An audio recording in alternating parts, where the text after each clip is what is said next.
네, 안녕하십니까. 오늘도 즐거운 토요일이고 내일은 행복한 주일입니다. 벌써 6월도 며칠이 남지 않았는데요. 6월 한 달도 잘 마무리하시고 7월을 또 잘 준비하시기 바랍니다. 7월과 또 8월은 본격적인 여름인데요. 이번 여름에도 뭐 날씨가 좀 무덥거나 좀 지내기가 좀 힘들 것 같다, 뭐 이런 이야기들을 하는데요. 다들 건강에 유의하시기 바랍니다. 네, 이번 시간부터 또 이 새로운 주제를 가지고 성경 공부를 좀 해보고자 하는데요. 이번에 주제는 그 땅에서도 이루어질 뜻이라고 하는 주제를 가지고 우리가 함께 공부를 해 보도록 하겠습니다. 이 주기도문에 보면은 이 뜻이 하늘에서 이루어진 것처럼 땅에서도 이루어질 것이다, 뭐 이런 구절이 있는데요. 하나님의 뜻이 우리 인간들을 통해 이루어져야 한다 라고 하는 그러한 의미를 가지고 좀 주제를 정해 봤습니다. 그런데 우리 인간들은 어떤 뜻을 우리가 가지고 있을까요? 그 니체라는 철학자에 의하면 인간의 무의식 깊은 곳에서는 이 권력의 의지가 내재되어 있다, 이렇게 이야기를 합니다. 그래서 그 인간의 모든 그 심리적인 갈등을 이 힘에 대한 욕구라는 측면에서 해결해 보고자 했습니다. 그런데 생각해 보면은 이 우리는 과연 무엇을 힘이라고 생각을 하는가라고 하는 것은 이 시대를 따라 다르고 또 사람마다 다를 수 있다라고 하는 거죠. 뭐 다만 근본적으로 인간의 본성 속에는 이 권력, 또 힘에 대한 욕구가 있는 것만은 부인할 수 없다라고 하는 것이 이제 그 주장이라고 할 수가 있는데요. 뭐 생각해 보면은 뭐 그 힘에 대한 욕구가 있는 것만은 부인할 수 없는 게 또 사실이기도 한 것 같습니다. 자, 우리가 살아가는 그 시대를 봐도 그 시대에 따라 그 힘이라고 하는 것이 무엇인가 하는 뭐 그런 생각들이 조금씩 이렇게 다르게 된 것을 보게 되는데요.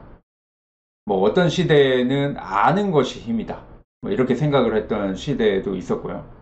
뭐 그러다가 이 가진 것이 힘이고 돈이 곧 힘이다, 뭐 이렇게 생각을 하는 시대가 되었다가 그 연장선 상에서 지금의 시대는 더 많은 그 돈의 힘을 가지고자 사람들 그 한 사람 한 사람의 어떤 생각이나 생활의 패턴, 이런 것들을 알아내는 그 정보가 곧 힘이고 돈이 된다 라고 하는 의미를 가지고 있는 이 빅데이터의 시대를 살아가고 있습니다.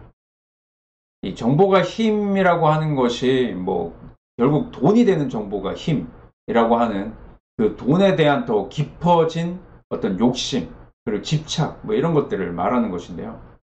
결국 모든 것이 돈으로 환산되고 인간의 가치조차도 더 가진 것으로 평가되는, 어떻게 보면은 매우 비인간적인 그러한 시대를 우리가 지금 살아가고 있다라고 할 수도 있습니다. 심지어 그 인공지능과 빅데이터라고 하는 그 기술적인 발전은 일반 사람들의 모든 일거수일투족을 기업의 이익으로 바꾸자 하는 것임을 보면은 얼마나 극대화된 이 비인간적인 시대인가 하는 것을 우리가 알 수가 있는데요. 뭐 건강이나 지식도 돈과 연결되고, 이 대학을 진학하는 뭐 학과를 선택하는 것도 환전 가치가 있는 그런 학과 위주를 선택하는 그런 시대가 되어버렸습니다. 이렇게 그 생존 경쟁이 치열하면 치열할수록 이 힘에 대한 욕구나 선망도 그만큼 더 높아질 수밖에 없고, 또 그 반대로 또 상대적으로는 거기 따르는 삶의 무력감을 더욱 깊게 느끼게 될 수밖에 없는 그러한 시대입니다. 이 시대를 바라보면서 뭐 이런 생각을 하다 보니까 성경 구절이 하나 생각이 나는데요. 그것은 바로 마가복음 9장 23절에 예수께서 이르시되 할 수 있거든이 무슨 말이냐, 믿는 자에게는 능치 못할 일이 없느니라 라고 하시는 그런 말씀이 떠올랐습니다. 뭐 사실 개인적으로는 좀 싫어하는 그런 성경 구절이긴 한데요. 뭐 말씀 자체를 싫어한다기보다는 이 말씀을 마치 무슨 등록 상표처럼 사용하는 그 사람들이 싫다. 뭐 이런 이야기입니다. 그러면서도 동시에 이 각박한 세상을 살면서 자신의 무능과 무력을 절감하는 사람들이 얼마나 많이 있으면 이 말씀이 그토록 많은 사람들에게 이 용기와 힘을 주는 말씀으로 이 인기가 있을까 하는 뭐 그런 생각도 하게 됩니다. 뭐 때로는 저조차도 이 말씀을 문자 그대로 소박하게 믿고 싶은 그런 마음이 들 때도 있으니까 말입니다. 뭐 좀 구질구질하게 뭐 해석하지 않고 뭐 말씀 해석하지 않고 그 본래의 뜻이 뭐 어쩌고 하는 것 없이 그냥 문자 그대로 믿고 싶다. 정말 할 수 있거든요. 무슨 말이냐. 능치 못할 일이 없다. 이렇게 그냥 문자 그대로 믿고 싶습니다. 그렇지만 그 예수님께서도 그 광야에서 성전 꼭대기에서 뛰어내려 보라 라고 하던 그 사탄의 유혹, 즉 하나님의 말씀으로 유혹을 받으신 것처럼 저도 이 말씀을 문자 그대로 믿는다고 하는 것은 이 사탄의 유혹 같다. 그런 이야기를 해보게 된 것입니다. 그래서 우리가 좀 이 말씀을 어떻게 좀 해석하고 그 의미를 어떻게 우리가 좀 이해할 수 있을까 하는 것을 좀 어렵지만 좀 생각해 보면은 그 마태복음 26장 39절의 말씀을 우리가 좀 봤으면 좋겠습니다.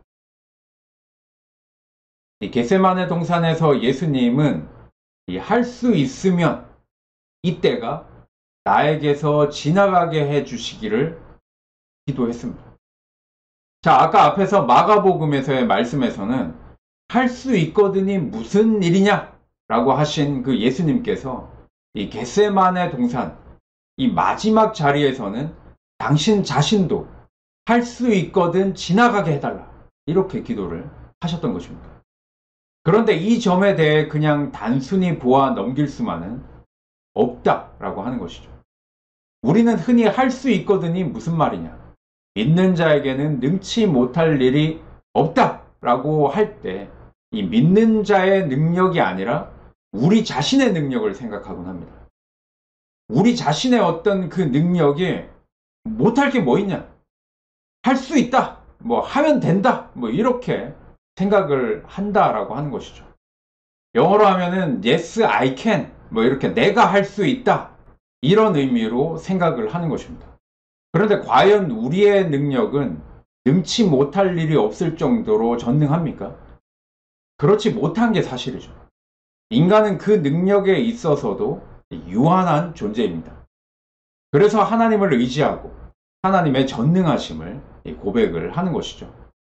그리고 그 하나님의 전능하심을 믿고 기도를 하는 것입니다. 그래서 이 마가복음 14장 36절의 말씀을 보면은요. 이르시되 아빠 아버지여 아버지께는 모든 것이 가능하오니 이 잔을 내게서 옮기시옵소서. 그러나 나의 원대로 마시옵고 아버지의 원대로 하옵소서라고 말씀을 하는 것입니다. 바로 하나님의 전능하심을 믿고 내 뜻을 기도하는 것입니다. 여기서 중요한 것은 전능하신 하나님의 뜻이 내 뜻보다 높고 어쩌면 내 뜻과는 다를 수도 있다는 것을 겸손히 승인할 때만이 기도하는 내 자세는 달라질 수 있다는 데 있습니다. 전능하신 하나님 앞에 분명히 내 뜻을 신뢰하면서도 그러나 내 뜻대로 마옵시고 당신의 뜻대로 하옵소서 하는 전적인 신뢰, 이 참다운 믿음이 가능한 것입니다. 이것이 바로 믿는 자의 자세이며 이 기도입니다. 그 하나님의 뜻에 맡길 때 그 속에서 얻는 힘이 신앙의 참 용기인 것입니다. 내 뜻을 분명히 아뢰고 기도하면서 내 뜻대로 마옵시고 당신의 뜻대로 하옵소서라고 기도하는 이 자세, 이 전적인 내맡김이야말로 우리 신앙의 용기이고 믿는 자의 능력입니다. 내 뜻보다 더 높고 내 뜻과 다를 수 있는 하나님의 뜻에 전적으로 내 뜻을 복속시키겠다라고 하는 이 믿음 말입니다.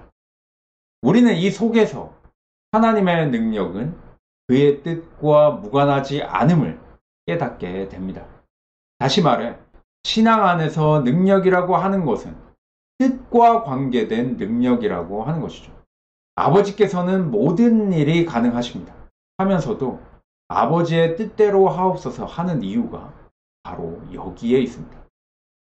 내 뜻이 아버지의 뜻과 같을 때 하나님의 능력이 나의 능력이 되고, 그런 면에서 믿는 자에게 능치 못할 일이 없다라고 할 수가 있는 것입니다. 자, 오늘은 여기까지 하도록 하겠습니다. 이 코로나도 아직 다 끝나지 않은 상황에서 이 델타 변이 바이러스가 점점 우리를 위협하고 있는데요. 계속해서 조심해야 할 것 같고, 건강에 꼭 유의하시기 바랍니다. 뭐 여러 가지 좋지 않은 소식들이 또 들리고 있기는 하지만, 그럼에도 불구하고 행복하시길 바랍니다. 네, 오늘도 들어주셔서 감사합니다. 감사합니다.